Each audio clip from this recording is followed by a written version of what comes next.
আগামী মাস থেকে শুরু হতে চলেছে 2025 সালের মাধ্যমিক এবং উচ্চ মাধ্যমিক পরীক্ষা। অনলাইনে ফর্ম পূরণ শুরু হবে আগামী 10 জানুয়ারি থেকে, চলবে 31 জানুয়ারি পর্যন্ত।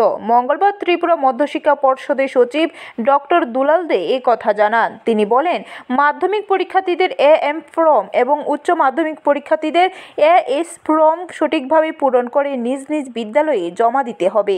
বিদ্যালয়ে সেগুলি সংরক্ষিত থাকবে। নোটিশ আমরা ইস্যু করেছি ফর্ম ফিল আপের বিষয় নিয়ে। তো এবার মাধ্যমিক এবং উচ্চ মাধ্যমিকের ফর্ম ফিল আপ শুরু হবে 10 জানুয়ারি থেকে আর চলবে 31 জানুয়ারি পর্যন্ত। 31 জানুয়ারি বিকাল 5টা পর্যন্ত ওয়েবসাইট খোলা থাকবে। এর মধ্যেই স্কুল তার ডাটা এন্ট্রি করবে। আর প্রথমত এই ফর্ম ফিল আপ করার আগে এখন প্রি বোর্ডের পরীক্ষা শেষ হয়ে গেছে।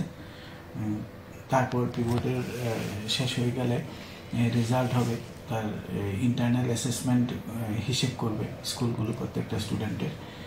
এই সমস্ত কাজগুলি এখন করবে।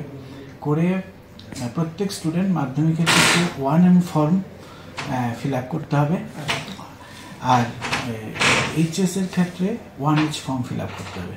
ওটা নির্দিষ্ট ফর্ম দেওয়া আছে স্কুলে, জানি ওরা। ফর্ম ফিল আপ করে স্কুল সেগুলো কালেকশন করে রাখবে। ওই ফর্মের ভিত্তিতেই 10 জানুয়ারি থেকে অনলাইনে ডাটা এন্ট্রি করবে। তো এর মধ্যে আমাদের প্র্যাকটিক্যাল পরীক্ষা শেষ হয়ে গেছে। নভেম্বরের 15 তারিখ থেকে শুরু হয়েছিল, ডিসেম্বরের 5 তারিখ পর্যন্ত প্র্যাকটিক্যাল হয়েছে। ওই প্র্যাকটিক্যালের মার্কস বা প্রি বোর্ড পরীক্ষার পরে স্কুল যেভাবে মূল্যায়ন করে সেভাবে ইন্টারনাল অ্যাসেসমেন্টগুলির মধ্যে যে মার্কস দেওয়া হবে সেই মার্কসগুলো এন্ট্রি করবে নির্দিষ্ট জায়গায় সাবজেক্ট ওয়াইজ।